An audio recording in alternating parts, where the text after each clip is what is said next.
Highway H2O is a 3,700 kilometer marine highway that offers shippers direct access to the commercial, industrial, and agricultural heartland of North America. Highway H2O is strategically positioned with access to a market of over 150 million people, a vast network of over 40 ports with key intermodal connection, and a range of incentive programs for new and existing cargoes. Transportation stakeholders in the Great Lake-St. Lawrence Seaway System region have aligned to create business and deliver greater awareness about the system locally and internationally. Welcome to the Highway H2O podcast series, where each month we'll be highlighting aspects of the system and talking with the people that collectively advance marine transportation from the Great Lakes Seaway region to the world. I'm your host, Mo Masudi, and today my guest is Patrick Sutka. He's a treasurer from the Nicholson Terminal and Dock Company in Detroit, Michigan. It's a pleasure to have you with us, Patrick. I'm happy to be here, Mo. The navigation season is now in full swing. Are there any new or interesting projects Nicholson Terminal is working on that you can share with us today? Perhaps new cargo movements or upcoming projects or investment that are on the radar? Well, Mo, I've always thought I work in an exciting business, and change is always present.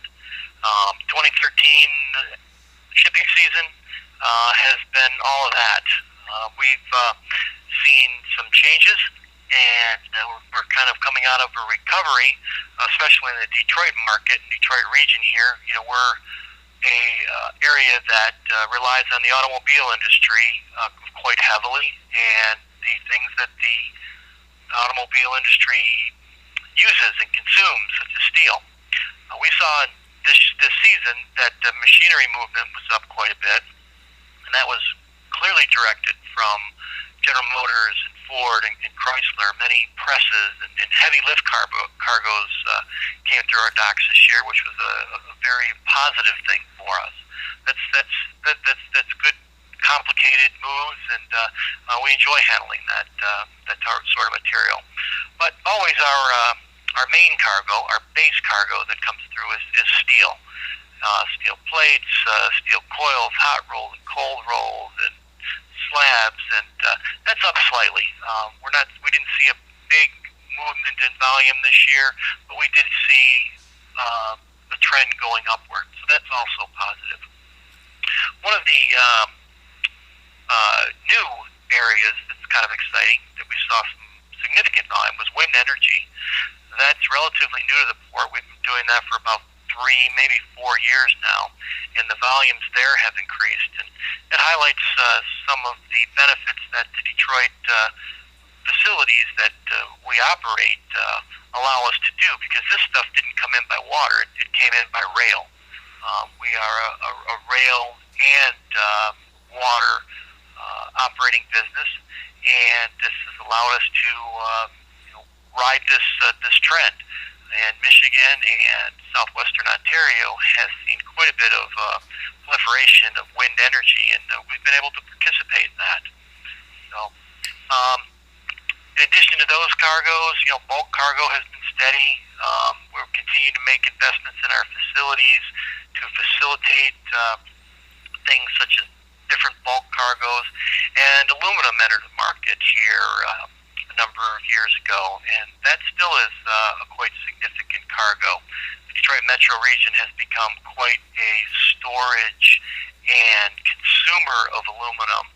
10 years ago, you didn't see any of this on the docks. Now there's quite significant volumes of aluminum products, particularly in T-bars and sows. Nicholson Marine Terminal has a rich history on the Great Lakes Seaway System and is a prime example of a company that has successful in adapting to change. Can you give us some examples of how the company has adapted to changing markets and why adaptation is necessary for a company to survive? Well, in the terminal operator's business, as stevedores as we are, our ability to expand and contract is vitally important. We have a multi-skilled workforce here that allows for cooperation, flexible work rules, and we're able to change and modify our structure to be able to handle different products. As I explained in the previous question, the product mix changes every year, and we need the equipment and the men to be able to facilitate that. In addition, we continue to make infrastructure improvements such as our inventory management system. It's important to our customers that they have good information on the material that we handle for them. We recently went through a conversion of our management system, inventory management system, and it's now web-based. We're ready to roll that out, and operating two terminals, one in the eCourse location and one in the Detroit location, also allows us to work with the central hub to provide information, because customers rely on us differently at each location for what we can provide there. So, other than that, it's the flexibility, like I stated a little bit earlier. We can handle by rail. We also handle by barge. We handle Lakers and Salties, and we're a seasonal business.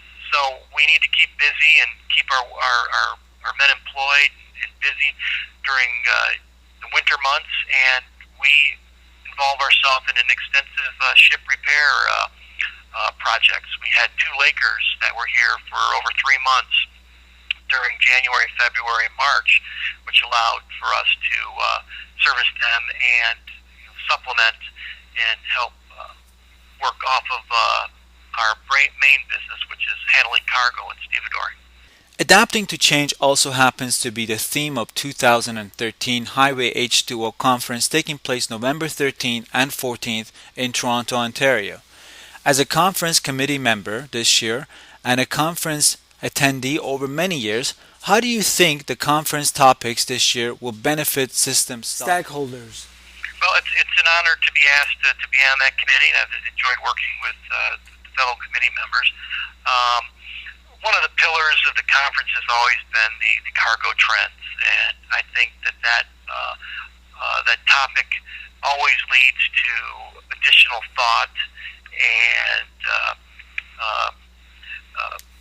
ability to take advantage of the networking that also happens at the conference.